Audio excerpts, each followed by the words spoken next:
สวัสดีអ្នកទាំងអស់គ្នាថ្ងៃនេះជួបគ្នាទៀតហើយថ្ងៃនេះខ្ញុំនឹងបង្ហាញពីវិធីការបង្កើត cell file tab ដែលយើងជាតំណាងរបស់ eNodeB ឬមួយអង្គតែនរបស់ទូរស័ព្ទ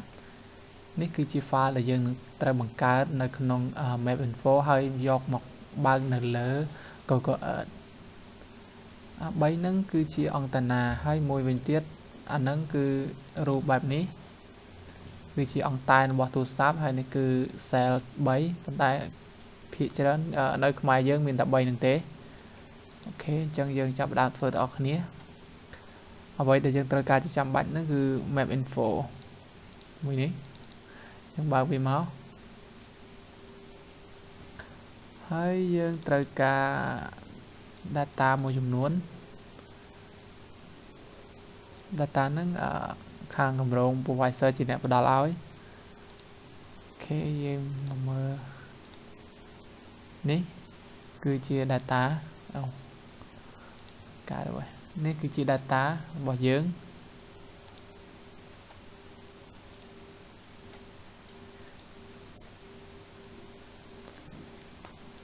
នេះ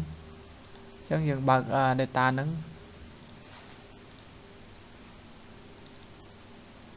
ទៅបដូរកន្លែងនេះ extension របស់វាទៅជា Microsoft Excel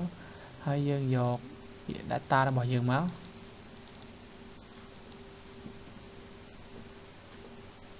កន្លែងនេះ tick វាមកខ្ញុំនឹងប្រាប់នៅពេលក្រោយចុច OK ចុច OK កន្លែង tick មិញហ្នឹងគឺយកដើម្បីយកឈ្មោះរបស់មកជួរលើនេះមកដាក់ជា title របស់តារាងនៅក្នុងនឹងបើសិនជាយើងអត់ tick វាទេវានឹងចេញអក្សរ A អក្សរ B អក្សរ C រត់ទៅរហូតហើយ eNodeB name PCI ហ្នឹងវាចុះមកនៅខាងក្រោមមកបន្តទៀតអូខេតបយើងបាន file ហ្នឹងហើយយើងចាប់ផ្ដើមមកកើត binary តែមុននឹងបាន binary យើងទៅ add on មួយសិនគឺយើងចូលទៅក្នុង tool run map basic program តបមកទៅជ្រើសរើសយក add on ដែលមានឈ្មោះថា size C អូខេបន្ទាប់ពីយើងយក size C ហើយយើងចូលទៅពីថា table WFI size C ហើយ create size boundary នេះគឺជា size boundary tab boundary របស់យើងអញ្ចឹងយើងកំណត់ property ផ្សេងៗនៅលើហ្នឹងទៅដូចជា latitude យើងក៏ទៅ browse យក មាន latitude ហើយ longitude យើងយក long តមកទៀតកន្លែងនេះគឺ radius យើងចុចយកពាក្យ radius ហើយយើងយកវាជា kilometer គិតជា kilometer តមកទៀត bandwidth យើងយក HPW នេះកន្លែងនេះ orientation from column គឺយើងយក azimuth របស់ cell file មួយគឺយក AZ អូខេតបមកយើងចុច OK អញ្ចឹងវាឲ្យយើង cell file មួយអញ្ចឹងយើងដាក់ឈ្មោះវាទៅដាក់អីក៏បានដែរខ្ញុំដាក់ boundary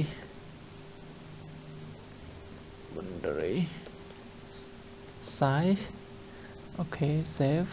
តបពីនឹងហើយយើង close តារាងហ្នឹងទៅបិទតារាងហ្នឹងទៅយើងបើក file ដែលយើងទៅបង្កើតមកមិញនេះគឺជា file ដែលយើងបានបង្កើតមកមិញ click វាមកនេះគឺជារូប boundary ដែលយើងបានបង្កើតវាឡើងអូខេ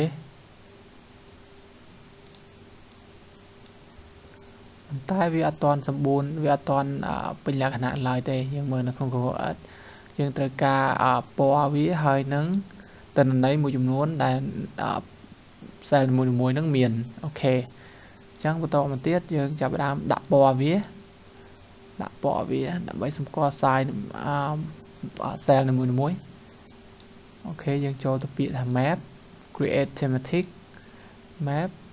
អញ្ចឹងយើងយក mode 3 mode 3 នេះយើងមានវិធីការបង្កើតវា mode 3 ហ្នឹងអូខេអញ្ចឹងខ្ញុំឧទាហរណ៍បង្កើត mode 3 ឲ្យបណ្ដោយទៅindividual យើងយកពាក្យនេះ individual តបមក nhom recommend aiយកពី origin invalid default នេះ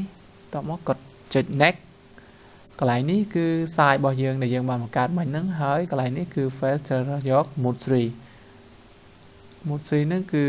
នៅក្នុង size របស់យើងមាន 3 size អញ្ចឹងយើងហៅវាថា mode 3 ចំពោះកន្លែង ignore zero of blank នេះយើងមិនកុំ tick វាអីពួកអីបើសិនជាយើង tick វា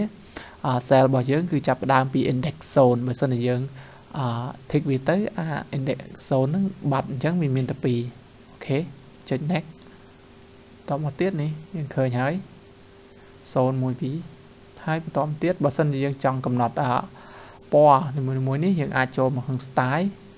នេះអ្នកទាំងអស់គ្នាអាចកំណត់វាបាន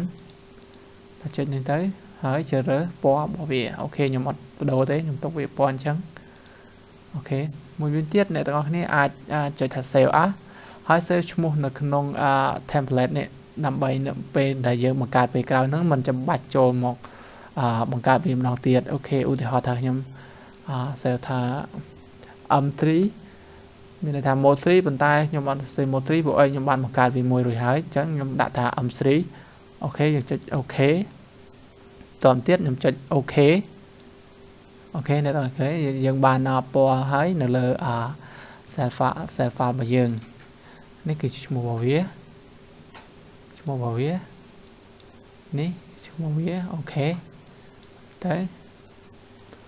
តបពីយើងដាក់ពណ៌វាបានហើយយើងត្រូវការបង្កើតនៅ hard code គឺជាអ្វី hard code អ្នកទាំងអស់គ្នាបើសិនជាខ្ញុំចុចនៅលើវានេះវានឹងចេញទិន្នន័យមួយចំនួននេះនឹងហើយគេហៅថា hard code អូខេឥឡូវយើងអត់ទាន់មាន hard code ទេនៅលើ site របស់យើងនីមួយៗអញ្ចឹងយើងចាប់ផ្ដើមធ្វើការ hard code មុននឹងធ្វើការទាញយកទិន្នន័យ hard code ហ្នឹងយើងត្រូវការ add on មួយទៀត add on ហ្នឹងឈ្មោះថា hard code ហ្នឹងហើយអញ្ចឹងយើងទៅ browse យកវាមកចូល tool ហើយ run basic map នេះគឺជា add on ហ្នឹងតបបាន add on ហ្នឹងហើយយើងចូលទៅក្នុងពាក្យថា tool ហើយ hard code thematic នេះ hard code thematic នេះតបទៀតយើងជ្រើសរើសកន្លែងយើងបង្កើតមិនមកនេះហើយយើងចុចទាំងនេះបន្ទាប់មកអត់មានកែកន្លែងនេះទេទុកជា default ទៅអូខេយើងចុចអូខេហើយវាទាមទារឲ្យយើង save file hard code ហ្នឹងអញ្ចឹងខ្ញុំមិនចាំបាច់កែឈ្មោះទេខ្ញុំ save អូខេយើងនឹងបើ site map ដែលមានទុកនៅទិន្នន័យ hard code ហ្នឹងបានហើយប៉ុន្តែ file របស់មួយនេះយើងមិនអាចយកទៅបើកនៅក្នុង Google បានទេយើងត្រូវបំលែងវាសិនអូខេដើម្បីបំលែងវាយើង right click នៅលើនេះមកហើយយក new entry layer តមកទៀតយើង select លើ McAfee select ហើយ select យក site របស់យើងទាំងអស់ file tab ទាំងអស់មកយើងចូលទៅពាក្យ map ហើយ Google Earth link export to Google Earth ប៉ុន្តែបើសិនជាអ្នកទាំងអស់គ្នាអត់មានទេអ្នកទាំងអស់គ្នាអាចចូលទៅពាក្យ tool manager ហើយ scroll វាមកក្រោមមក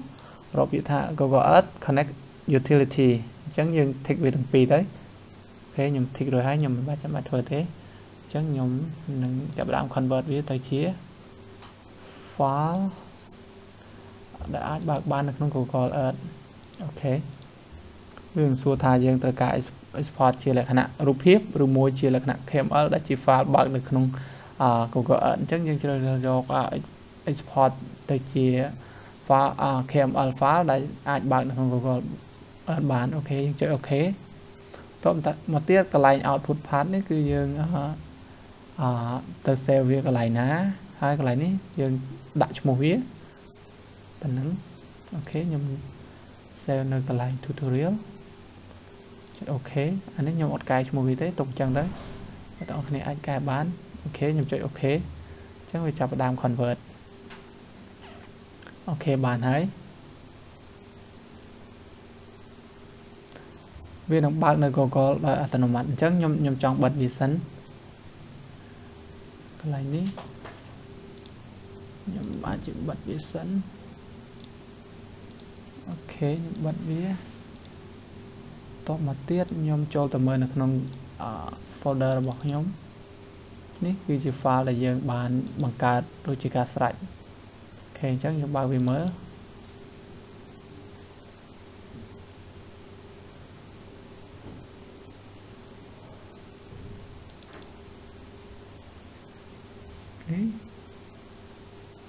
ថ្ងៃទី28ខែ3ម៉ោង 10:49 ឥឡូវម៉ោង 10:50 អូខេអូខេអ្នកនរគ្នាឃើញហើយនេះគឺជា file ដែលខ្ញុំបានទៅបង្កើតមិញយើងចុចនៅលើវានេះគឺជា hard code ដែលយើងបានទាញចេញពីតារាង Excel មកអូខេ cell មួយមានតារាងhard code របស់វាអូខេអញ្ចឹងចប់តែប៉ុណ្ណឹងខ្ញុំសូមបញ្ចប់វីដេអូតែប៉ុណ្ណឹងអរគុណ